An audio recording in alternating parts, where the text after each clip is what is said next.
Founders Church of Religious Science, a center for spiritual living, was dedicated January 3, 1960. The founder of Religious Science, Dr. Ernest Holmes, stated, "We are building a round church to symbolize that our arms embrace the whole world. The essence is universality, the pattern oneness." The architect of the building was the great Paul R. Williams, and it is now on the national list of historic places. Welcome to the Founders Church of Religious Science, where Reverend Dr. Arthur Chang will lead us in today's service. Dr. Arthur Chang is only the second senior minister of Founders history.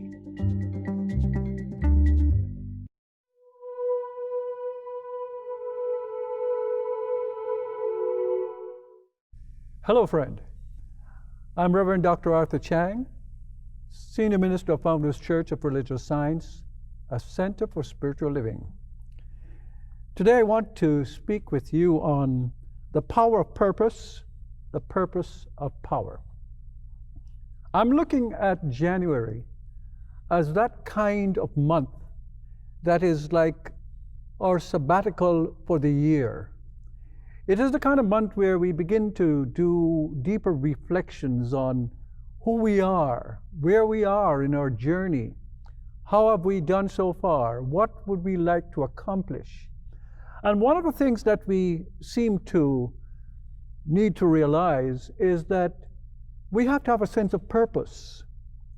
And we will discover as we move into an understanding of purpose that purpose contains our power.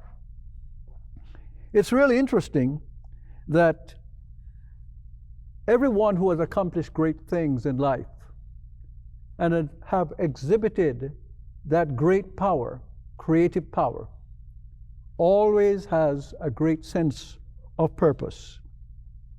Purpose and power seem to be bundled together.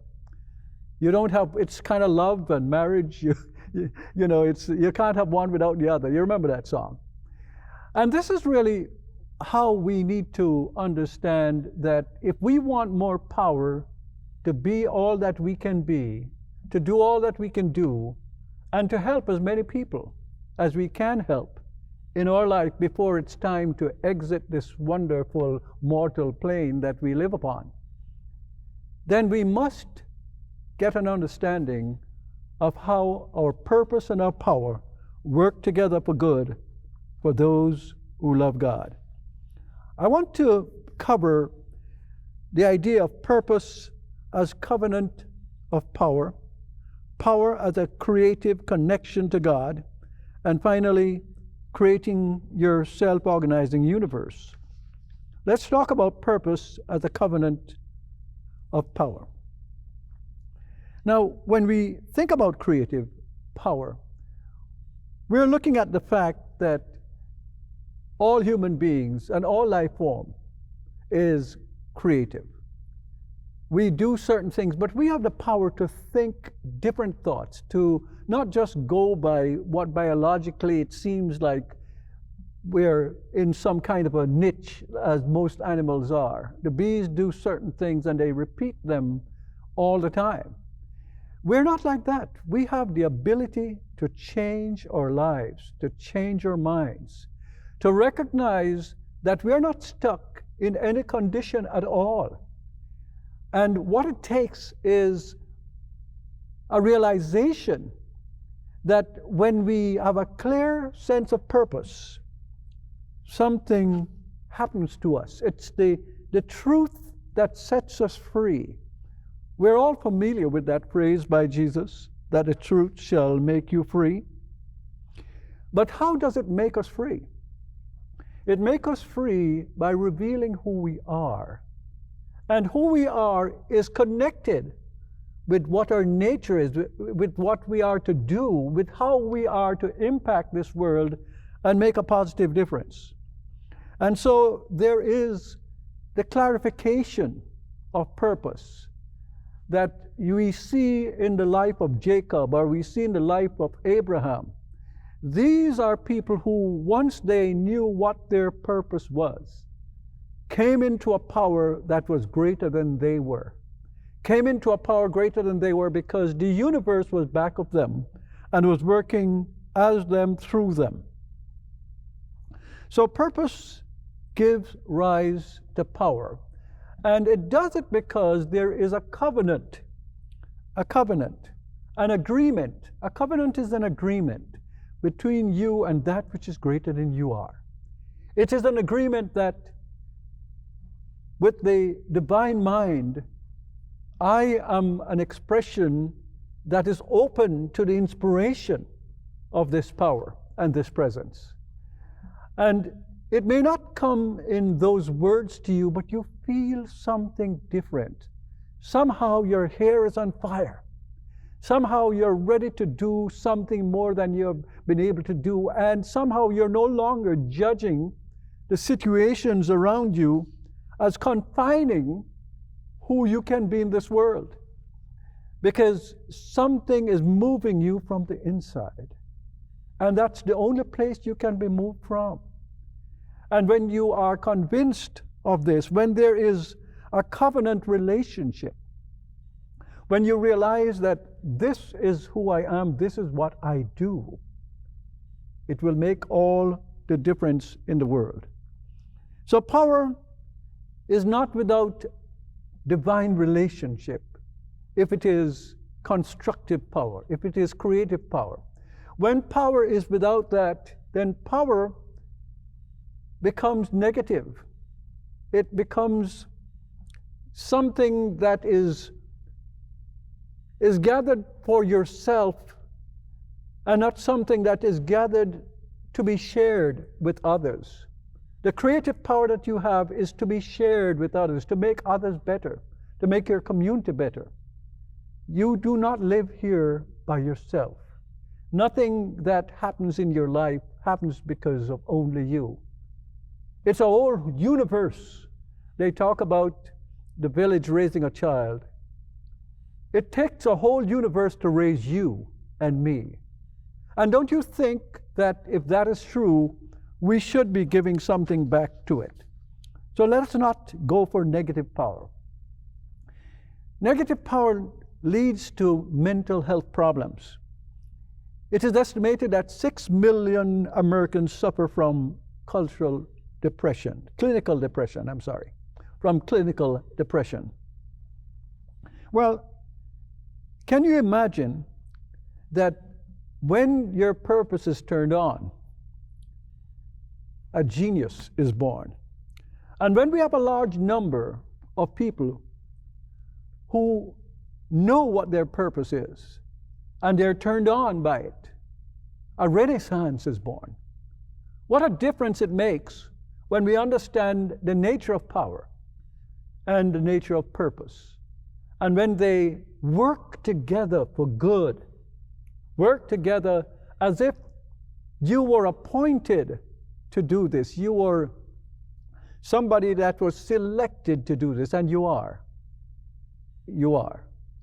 And so this is really where we come into stop living as if we don't matter. We're not a number. We're not a piece of statistic.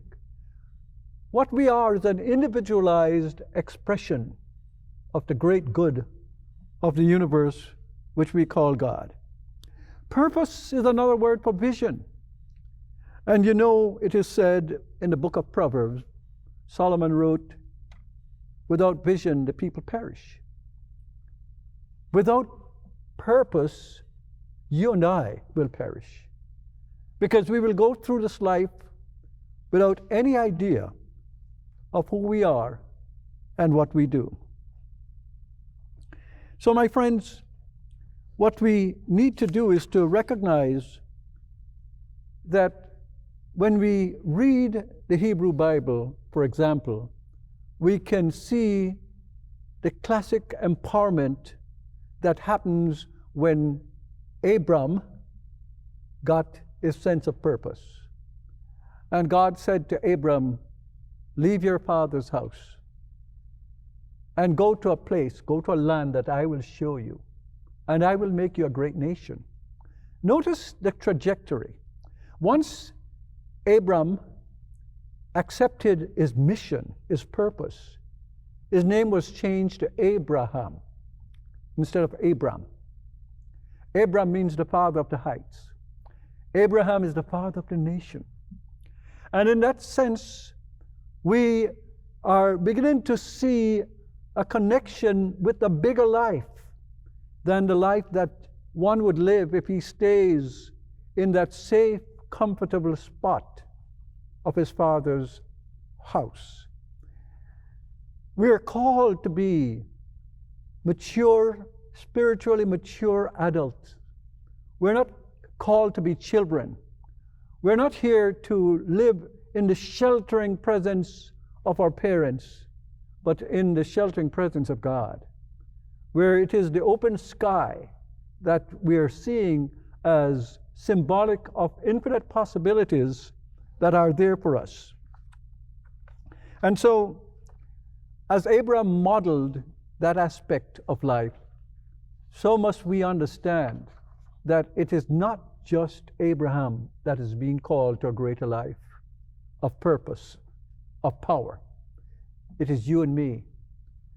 And we look at these stories then more as images of the mind, as archetype, as symbolic. We don't have to read them as if they're histories. Whether you do or don't do, we still can look at the fact that they're telling us about the structure of our own souls and what we're capable of. And this year, as we get into the sense of what January is, it's a month of deeper reflection for what we can be in this life. So, our purpose is to thrive and flourish. We're not here just to struggle to survive. We can thrive and flourish in this world. Instead of knowing how to go from -5 to 0 when we are depressed and coming back to normal, we must realize that we can go from 0 to +5. To be greater than we are right now, to find that greater aspect of ourselves. So, how goes it with you? It doesn't mean that you may not reflect upon last year and say, well, I made all kinds of resolutions and I just never did accomplish any one. It's not about that. It's about never giving up the fact that just because you might have failed at accomplishing something, you think that you've wasted your time. No. You're building your faith, you're building your power, you're building your consciousness, and as you get to that consciousness where it can allow you to experience that quantum leap into your revelation of who you are and what you do, you still must take the steps that you have taken. They're not wasted steps. Nothing is ever wasted. And so see it as being accumulating the consciousness that you need to be all that you can be. Let's talk a little bit about the power as a creative connection to God. It is said that we are made in God's image and likeness. But how so? One of the ways in which we are is not only in our intelligence, that we can choose the life that we want to live, despite what may be a contrary experience at this time. We can choose. We have the power to change our thoughts and change our lives. But we must recognize that once we do that, there is giving feet and hands and every part of our bodies into the activities that spring from the idea of that change. Life is a participatory activity. It's not just something that you must just dream about, because that's all your thoughts will be if you merely dream about things. You must realize that the idea is to spring from your prayer to your performance, just as Dr. Ernest Holmes once said. We must realize that life is what it does. We're not here just to do nothing. So what do you want to do? What can this year mean to you if you knew what your purpose is and you have the power and the will to do it? Can you imagine that? Take a moment and think about what you can be. Now, as we come to the idea that God is power, then you realize that power is also God. God is power, and power is God. And where is that power and activity of God taking place for you, but inside yourself? Be transformed by the renewing of your mind, of your consciousness. What kind of consciousness are you bringing to this year? Are you dragging last year into this year and thinking, well, I know I failed, I wanted to lose weight, and I wanted to... Don't worry about that. If you fall down, get up. If you fall down 10 times, get up 10 times. If you fail once, get up from it. You have that power. And once you have learned within yourself, once it becomes an acceptance within yourself that you cannot truly fail, you cannot truly fail, that every step is a step toward where you're going. Look in the direction where you want to go and start walking, our Buddhist friends once said. So that's what we're doing. And purpose gives us that sense of where we're going, and it is the creative connection with God. Why do I call it a creative connection? Because it is creating the life you wish to live. It is putting new light upon your possibilities and bringing them forward as the realities of your life. Wouldn't that be great? Don't you want to do that? What is holding you back? You can make a list, thinking all these things are holding you back. And the only thing that is holding you back is yourself. And today, you can change that. You can recognize that it is the Father's good pleasure to give you the kingdom. Why not let it be this January, this year? Your pleasure to receive it, to accept it. This is what you can do. You are connected already to that which is greater than you are. Grady L. Dobbs said, each of us has a special spark within us. What do we do with it? Ignite that spark in you and fan the flames until it ignites the spark in someone else.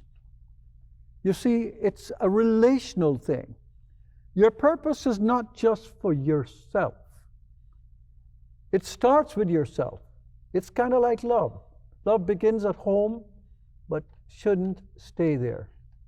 It needs to go out like the rays of the sun, shining on everyone. What if the sun just shone on one little spot of the earth?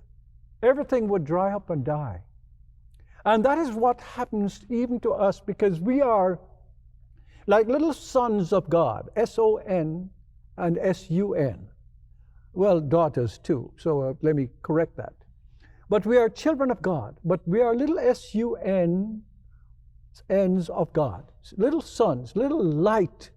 And Jesus talked about that when he says that let your light so shine that men will see it and glorify the Father which is in heaven.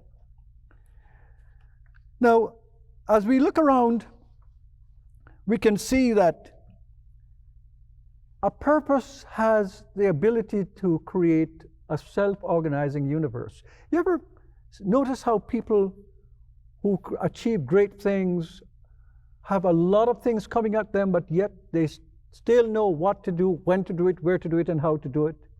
That's because the purpose tells us what is important and what is not important, what is urgent and what is not urgent. And once you begin to understand that, the confusion about how am I going to handle all this? How am I going to handle all the success and all the things that come with it? You will find that it is all in divine mind and divine order, because your universe becomes self-organizing, and it's all because of your purpose and your power. So my friends, today I want you to rethink this power and purpose. You're here for a special reason.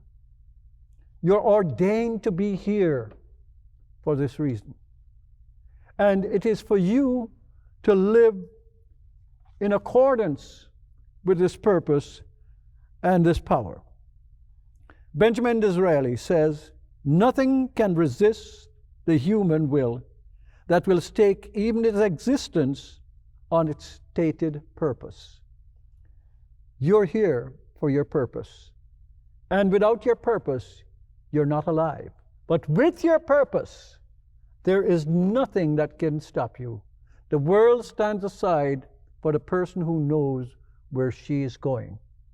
Live your purpose, live your power, put them together in a mystic marriage, and you will change your life. God bless.